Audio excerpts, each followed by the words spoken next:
Hello, so today I'll be covering on crime prevention measures, and I'll be touching on scams. Okay, 所以今天我要做的是预防罪案的措施。今天我会讲的是诈骗。So what is a scam?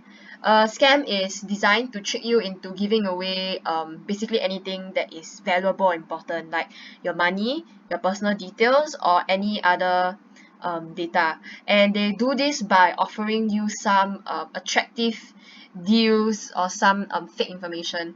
So they trick you into giving them the things that they want through some ways that would interest you. OK，所以什么是诈骗？所以诈骗就是用一些优惠还是什么好的东西来骗你的钱，还是个人的资料那些。OK。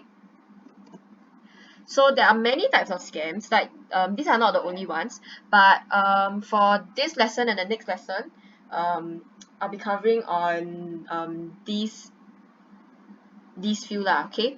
Yeah. So I think in the previous lesson, you already know about the first four. So for the next two lessons, we'll be doing the bottom four. Okay. 所以有不同的诈骗。Then上个星期你们已经做了上面4个，所以这个星期还有下个星期我们会讲下面4个骗局。So for today we'll be doing on internet love scam and credit for sex scam. 所以今天我们要讲的是网络爱情骗局，还有网络情色骗局。So yes, same thing like last week, we'll talk about the definition, what to look out for, and how to protect yourself. Okay, 所以跟上个星期一样，我会跟你们讲那个骗局的定义，你要注意的事项，还有怎样保护自己。So the first one is internet love scam. 所以第一个就是网络爱情骗局。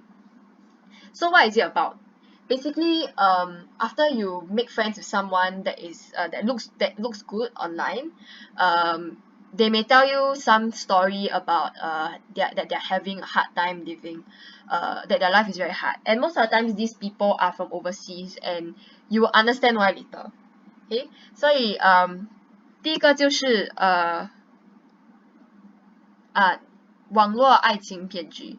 所以当你在网络上跟一个美女还是一个帅哥做朋友后，他们就会编出来一个很伤心的故事， then 好像他们会说他们现在日子很难过还是什么， then 通常他们是外国人， then 等一下你会知道为什么。 Okay, so an example is that my grandmother passed away recently, so maybe make a friend with someone online, then they start talking about their own lives, and they will say like maybe, my grandmother passed away recently, and my family is very poor, and I don't know how we're going to plan for her funeral. So you might think like, that's very sad, right? Like someone passed away and you cannot plan the funeral. But the thing is, the story, you need to remember that because it is a scam, the story is fake, and this is trying to make you feel bad for them. And why is it usually people from overseas? Because they'll continue with the story, right, to make you believe it, and then they'll start to ask for money. So the only way you can give them the money, if you're willing to, is through bank transfers or mailing. So you never get to meet the person, but because you are attracted to this person and you feel bad for them, you might actually follow their instructions and send money to them. Okay, so the thing is, remember, this is a scam. So once you transfer the money, the scammer will suddenly disappear. They may ask you for more money like a few times, saying that the money that you sent didn't go through or is not enough before they disappear. So you never get your money back. Okay, so they may say things like, if you care about me, you will help me, you help me transfer some money, right, and I'll pay you back in the future. But of course they never pay you back. Okay, 所以这些骗子可能会跟你们说，我的奶奶刚刚去世， then 可是我的家里很穷， then 我不知道怎样帮她安排那个葬礼。所以你听了那种故事，你可能会觉得这个人这样惨，失去了一个家人 then 又不能安排一个好好的葬礼，所以你会觉得很伤心 then 他们会继续编这个故事 then 你就会你就会认为是真的啦 then 然后他们会跟你要钱，所以为什么我刚才讲通常是外国人呢？因为当他们要跟你们要钱的时候，你只能好像把钱传过去，还是你就不能见面吗？因为他们在国外，所以这样你永远就不能看到这个人。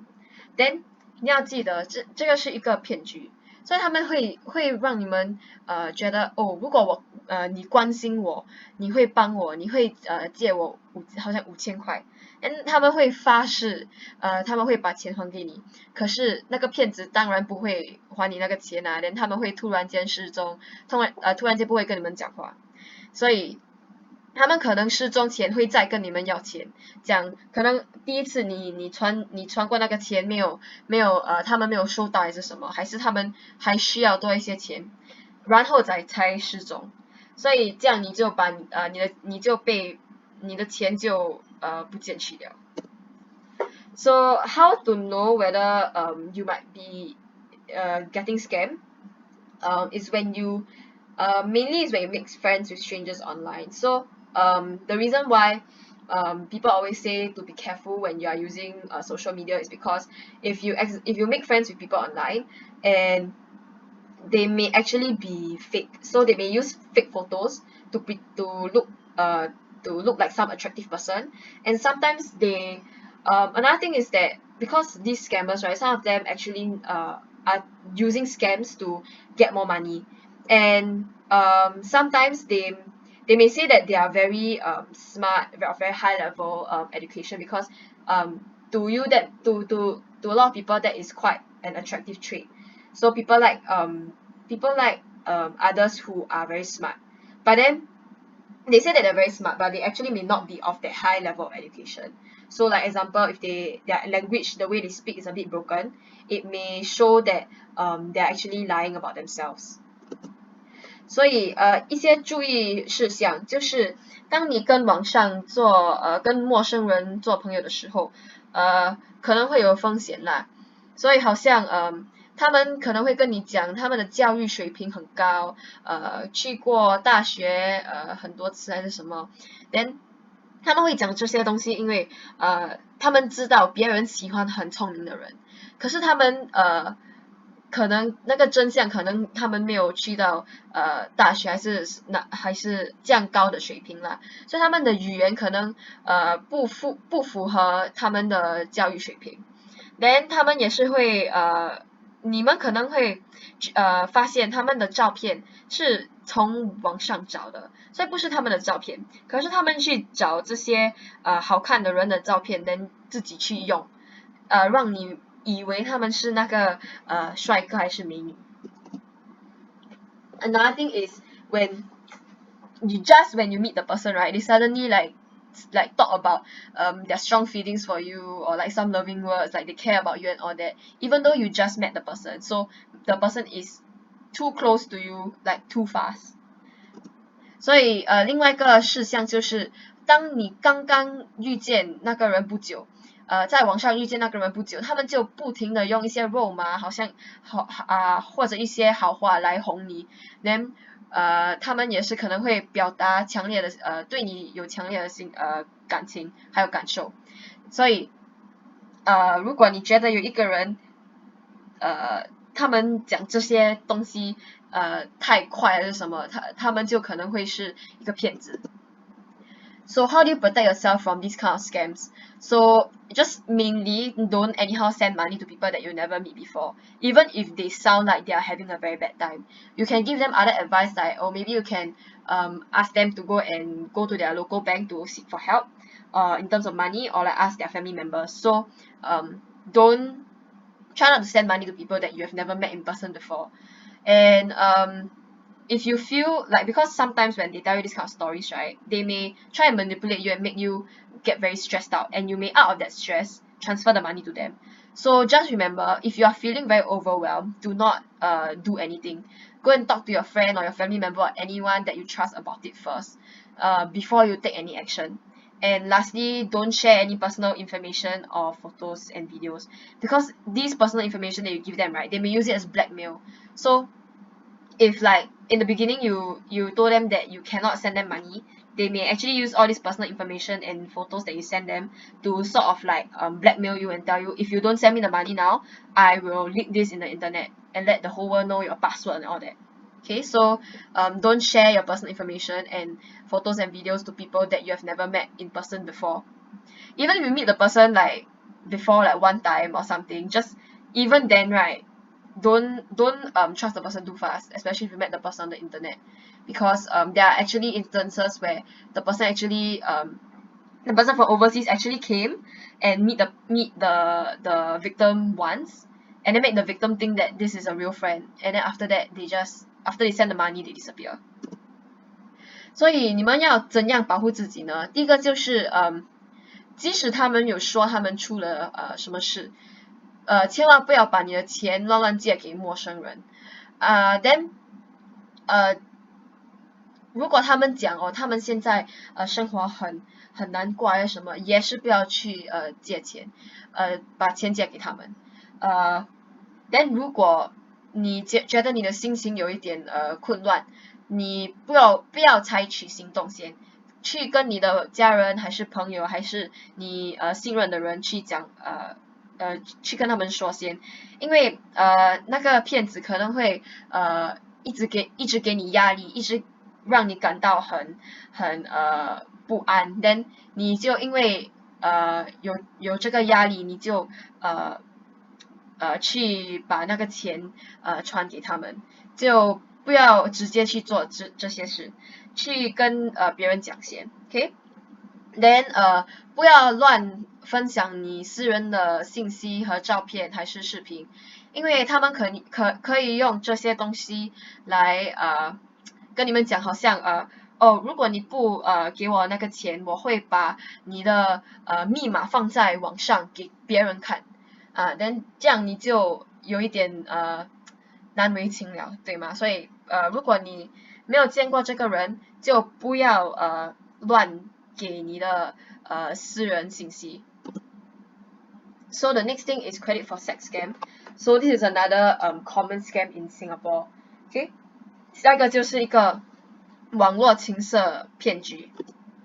So what is a credit for sex scam? So it is when same thing, you meet the person through social media platforms, you meet the person online, and the scammer will tell you like to buy things for them in exchange for like a meetup, a date, or other favors. So it may not be specifically like sexual favors, it may be just like to meet up with you or to have a date, because you want to have company, so they may ask you to buy things in exchange for them to accompany you to go to places. 所以什么是网络情色骗局？所以跟刚才的一样，你在社交媒体还是网上跟陌生人做朋友，那个骗子可能会叫你去买一些东西或者礼物卡，then 以交换约会见面还是一些性爱，所以他们可能会讲如果你帮我买这个东西，我会带你去一个好的地方去吃饭，这样也是算是一些他们会讲的东西。So what to look out for?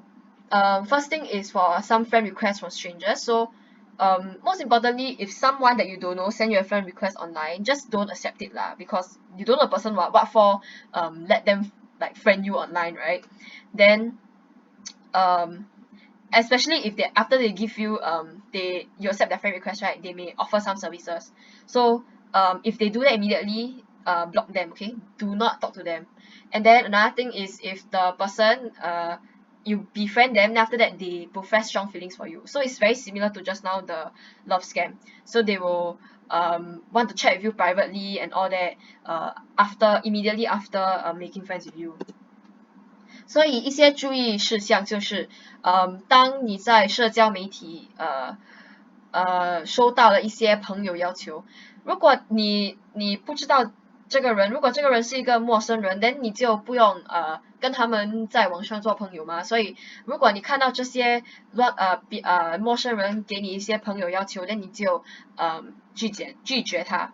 then 如果你去接受 then 你跟他做朋友 then 对方可能会告白一些心情，还是要你要私下跟你聊天，这些可以发生当你跟他做朋友之后，他们可能会立刻跟你们告白一些心情，还是跟你们讲一些好话。所以如果他有遇见这些事项，你就可能会是跟一个骗子讲话了。Other thing is poorly written messages, and they may call you by the wrong name because they may be scamming a lot of other people also. So they may get confused. So sometimes they may call you like by the wrong name because they thought that they're talking to someone else. And also they may ask you for a lot of favors and money. Because like these are strangers what, so like it's very weird for a stranger to keep asking you for money, right? Especially if you don't know the person. So these are very quite telltale signs that you may be be involved in a scam. Okay. 所以下个就是当他们写那个信息写的不好，因为他们也是可能会叫你错的名字，因为他们不只是骗你一个人，他们会骗一次骗很多人，所以他们可能会乱掉，以为你是另外一个他们要骗的人。then 那个陌生人可能会不停的跟你要求要钱还是请求，因为这是一个陌生人嘛，如果一个陌生人要跟你要钱，你会觉得有一点奇怪，对吗？所以这些就是一些事项让你知道你可能会是跟一个骗子讲话。So how do you protect yourselves in these kind of scams? If you decide to make friends with someone online, you go and do an image search of the person's photo. You can do this by dragging their profile photo into the Google search bar. Or you can just search for like good looking people, that kind of thing, because usually that's how they get the pictures. And because all these people, they will get a fake photo to like block their real identity. And also do not give out your personal or bank account details to strangers on the internet. It goes for any situation. If you don't know this person, if this person is not your family member or not your friend, don't even consider giving out your personal details. Okay? 所以要怎样保护自己？第一个就是你可以用他们的照片去搜查，去看他们是用他们自己的照片还是去用网上找到的照片。then 最重要的也是不要把私人和银行的信息乱传给网上的陌生人。所以就是最重要的就是，如果他们是陌生人，你就不用如果他们不是你的朋友，不是你的家人，就不要乱把私人的信息传给他们。And in any case, if you think that you're talking to someone who may be a scammer, you can report it to the police hotline or send it to the website stated here. And try to use this hotline if it's not urgent. So if like you can if it's not like they are like not threatening to like do anything to you, use this hotline. But if it's urgent, like they're threatening to release some information about you, then you can call 999. Or you can also call this hotline for advice on scams. If you think that you're in a scam and you need advice, you can also call this number. 所以如果你觉得有一个人是一个骗子，你就跟一个骗子讲话，你就可以打那个警察热线，或者上网这个网站去报告。可是如果那个骗子在威胁你，你就打999。你也是可以打这个热线来问关于骗局的一些信息。Okay, so this is not only for the 2 scams I'm talking about today. It is for any scam. Like anytime you think that you are being scammed for money or your personal information or anything. Okay, 所以这个不只限制这两个今天我讲的骗局。如果你觉得你可能会被别人骗了你的钱还是什么，你就可以用这个热线。Okay, so here's the case study or activity for today. So the case study is after being heartbroken for 1 year relationship with a man she met on internet. Oh wait, so after being heartbroken, after a 1 year relationship with a man she met while gaming, so basically she broke up with her previous boyfriend lah. Then Alice decided to look for a love online again, and she met a person on a popular dating app, and this man said that he was from Taiwan but is now living in the US as a diamond dealer, and they will call and chat every day on WhatsApp. So he told her that ever since his mother died 5 years ago, he felt empty and was looking for someone to love in his life.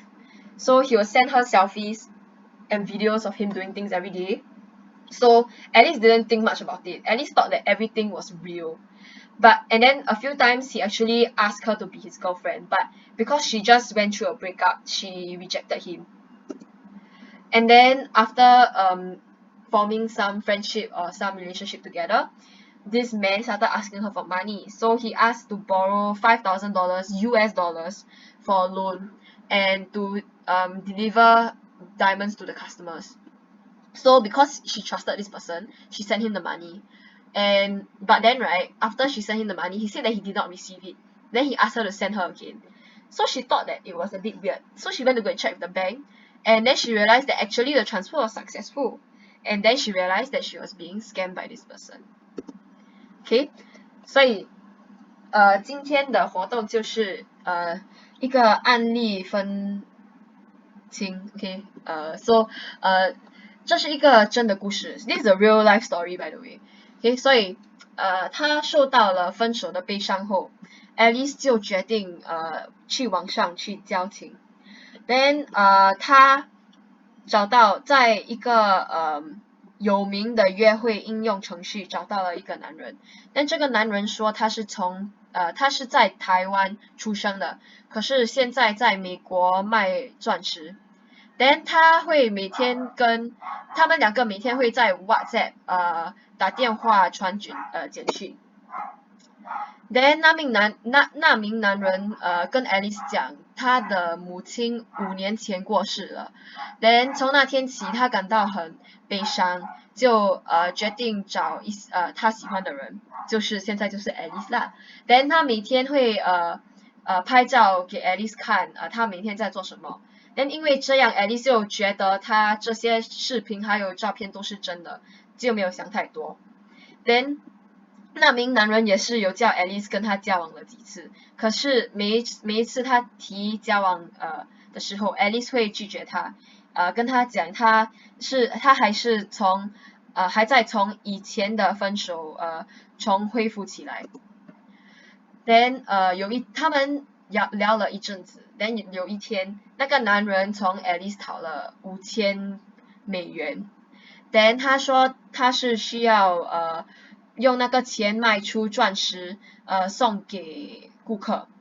Then Alice 就相信他嘛，就把那个钱传给他。可是因为他是个骗子，所以他告诉他没有收到那个钱。Then 叫 Alice 再送他一次。可是 Alice 觉得这个有一点奇怪，所以他去银行去查看，就发现那个钱他有收到啊，可是为什么他讲他没有收到？ Then 在那个时候他就发现那个男人其实在骗他。So from the 2 scams that we learned today, what scam do you think this is? And what are the features to look out for in this kind of scam? And if it was you, what would you do? So after you find out that you were being scammed, what would you do? Okay, 所以我们今天有讲了两种骗局，所以你觉得这是哪一种诈骗 ？Then 在这种骗局中，你可以注意到了什么 ？Then 如果你是 Alice，你会怎么做 ？Okay, So that's it for today. If you have any questions on how to do the worksheet or anything, you can come and ask any of us as usual. Okay，所以今天到此为止。所以如果你有任何问题，可以来问我们。Okay。